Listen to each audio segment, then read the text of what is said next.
मैं आपका छोटा सा नन्हा सा दोस्त, मेरा नाम आयुष सिंह राजपूत। मैं आपको इस YouTube चैनल पर सनातन धर्म के बारे में बहुत सारी कहानियाँ सुनाऊंगा। दोस्तों, मेरे को आपसे एक छोटी रिक्वेस्ट बोलनी है। कृपया नीचे जो सब्सक्राइब बटन दिख रहा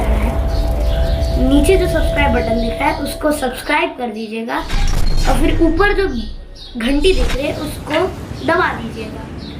और कोई भी वीडियो आए तो आपको उसका मैसेज आ जाए और जो भी आप मेरी वीडियो देखें उस पर एक अपना प्यारा सा छोटा सा सब कमेंट कर दीजिएगा और हर वीडियो में लाइक कीजिएगा। धन्यवाद।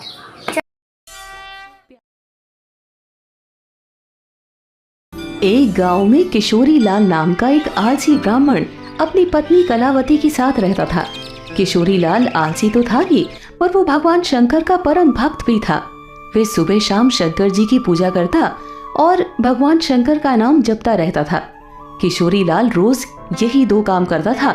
बाकी समय अपनी आलसीपन की वजह से वो घर में ही सोया रहता था। इसी वजह से किशोरी लाल और उसकी पत्नी के बीच आए दिन अनबन होती रहती थी। सुनते हो जी, आज जल्दी से खाना खाकर खेत चले जाओ, आज फसल काटनी है। और हाँ, खेत से आते हुए सरसों का साग भी लेते हुए आना। घर में सब्जी बनाने को कुछ भी नहीं है, आते हुए भूल मत जाना, नहीं तो आज खाना नहीं बनेगा, मैं पहले से ही बोल रही हूँ। पत्नी ऐसा बोल ही रही थी कि किशोरी लाल अपनी पत्नी की बातों को नजरअंदाज करके बिस्तर पर सोने चला जाता है। कैलाश में बैठी माता पार्वती भगवान शंकर से कहती है, भगवान, ये आपका कैसा भक्त है? ऐसा क्या कारण है कि आपकी भक्ति तो करता है पर कोई कर्म नहीं करता? आपको तो इसका मार्गदर्शन करना चाहिए। मैं सब देख रहा हूँ पार्वती। पिछले जन्म में ये एक आलसी गधा था जो एक शिव मंदिर के सामने आकर सोता रहता था। सोते सोते भी उसे मंदिर में भक्तों के द्वारा किए हुए मंत्रों का उच्चारण सुनाई दे जाता था और श्रावण मास में उसकी मृत्यु हो गई। इसी कारण इस जन्म में ये मनुष्य रूप में जन्मा तो है, पर इसका आलसी स्वभाव नहीं गया।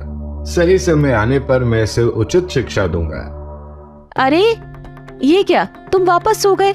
उठो जल्दी और खेत में जाओ, आज फसल काटने जाना है। खेत में फसल बहुत बड़ी हो चुकी है, अगर आज फसल को नहीं काटा तो उसे जानवर चर जाएंगे, नहीं तो कोई चुरा लेगा। मेरी बात सुन भी रहे हो? हे भोलेनाथ, न जाने इनका आलस कब खत्म होगा, मैं तो इनसे तंग आ चुकी हूँ। कलावती बोलती जा रही थी पर किशोरी लाल को तो कोई फर्क ही नहीं पड़ रहा था। वो चुपचाप बिस्तर पर लेटा हुआ था। किशोरी लाल को कुछ बोलता हुआ न देख कलावती रसोई घर में जाती है और वहाँ से एक बाल्टी पानी लाकर किशोरी लाल के ऊपर डाल देती है और वो पूरा भीग जाता है। ये देख किशोरी लाल बहुत गुस्सा हो जाता है और फिर दोनों के बीच बहुत कहासुनी होती है। फिर वो गुस्से में घर से निकलकर भोलेनाथ के मंदिर की ओर चला जाता है। मंदिर जाकर वो गुस्से में शंकर जी से कहने लगता है, हे भोलेनाथ, अपनी पत्नी की रोज रोज की चिक-चिक से मैं परेशान हो चुका हूँ। अगर मैंने आपकी भक्ति श्रद्धा पूर्वक की है तो मुझे वरदान दीजिए। ऐसा बोलकर किशोरी लाल जोर जोर से रोने लगता है। उसके भक्ति भाव को देखकर भोलेनाथ स्वयं किशोरी लाल को दर्शन देते हैं और कहते हैं, किशोरी लाल, तुम मेरे परम भक्त हो, तुम्हारी भक्ति से मैं बहुत प्रसन्न हूँ। बोलो, तुम्हें क्या वरदान चाहिए? किशोरी लाल भगवान शंकर को देखकर पहले तो हैरान रह जाता है, फिर शंकर जी को प्रणाम करके उनके सामने अपनी इच्छा प्रकट करता है। हे भगवान, मुझे एक ऐसी चीज दीजिए जो मेरी बात सुने और मेरा सारा काम कर दे। ठीक है, ये लो मेरा एक छोटा सा त्रिशूल। इस त्रिशूल को तुम जिस चीज पर भी रखोगे वो अपना काम खुद ही करने लग जाएगा और काम खत्म करने के बाद ही रुकेगा। पर हाँ, अगर तुमने काम करते हुए किसी को मना किया तो त्रिशूल हमेशा हमेशा के लिए गायब होकर मेरे पास आ जाएगा। भगवान शंकर अपना त्रिशूल किशोरी लाल को देकर वहाँ से अंतर्ध्यान हो जाते हैं। उस त्रिशूल को पाकर किशोरी लाल बहुत खुश हो जाता है और मन ही मन सोचता है कि अब से उसे कोई भी काम नहीं करना पड़ेगा। फिर वो त्रिशूल लेकर घर जाता है और अपनी पत्नी को शंकर भगवान के दिए हुए वरदान के बारे में बताता है। ऐसे ही कुछ दिन गुजर जाते हैं। किशोरी लाल उस त्रिशूल को पाकर बहुत खुश था। उसे उस दिन से कुछ भी काम नहीं करना पड़ता था। वह जिस भी चीज पर उस त्रिशूल को रख देता वो चीज अपने आप ही अपना काम करने लग जाता था। ऐसे ही एक दिन किशोरीलाल को चाय पीना था। उसने चाय के बर्तन में त्रिशूल रखा और बोला, मुझे 1 कप चाय बना दो। ये बोलते ही चाय के पतीले में अपने आप ही दूध, चीनी और चाय की पत्ती डल जाती है और फिर उसको एक साथ उबालकर 1 कप चाय बनकर उसके सामने आ जाती है। इसी तरह वो हर काम में शंकर भगवान की दी हुई उस त्रिशूल को इस्तेमाल करता। घास में पानी देना होता तो वो त्रिशूल से अपने पानी देने वाली पाइप को छूकर पाइप को कहता, पाइप, ये 1 बाल्टी पानी अपने आप से इन फूलों पर डाल दो। पाइप को ये काम बोलकर किशोरीलाल घर के अंदर सोने चला जाता है।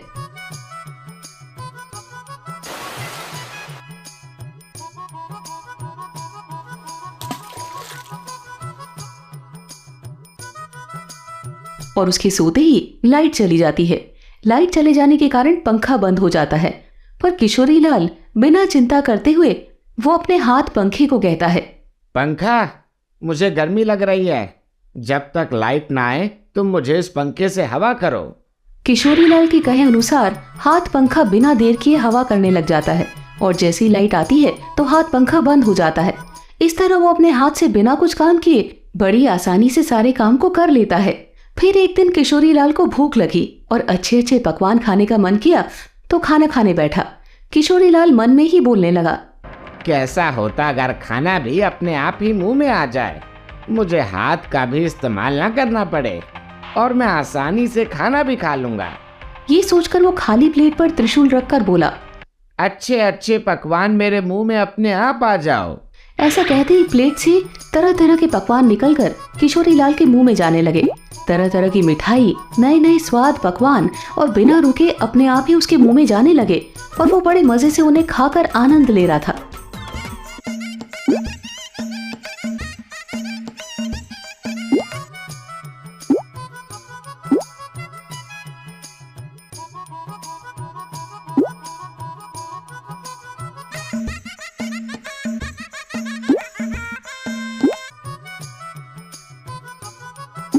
पर ये मजाक कुछ देर तक का ही था। थोड़ी देर में किशोरीलाल का पेट भर गया और वो खा नहीं पा रहा था, पर खाना था कि रुकने का नाम ही नहीं ले रहा था। प्लेट से भिन्न भिन्न प्रकार के व्यंजन निकलकर उसके मुंह में जा रहे थे। ये देखकर किशोरीलाल परेशान हो गया। वो जैसे ही खाने को मना करने जा रहा था तो उसे भगवान शंकर की बात याद आई कि अगर वो काम करते हुए त्रिशूल को मना करता है तो उसका वरदान हमेशा हमेशा के लिए समाप्त हो जाएगा। ये सब सोचते हुए चिल्लाने लगा। उसकी चिल्लाने की आवाज सुनकर उसकी पत्नी रसोई घर से बाहर आती है। हाँ, और किशोरीलाल को देखकर हैरान हो जाती है।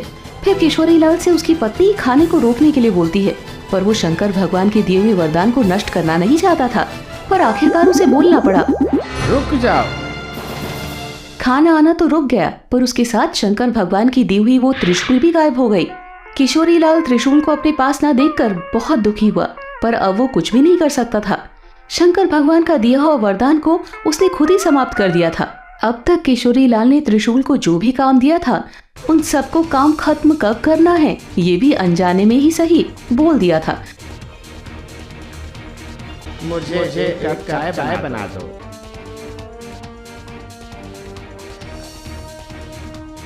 पाइप, ये एक बाल्टी पानी अपने आप से फूलों पर डाल दो।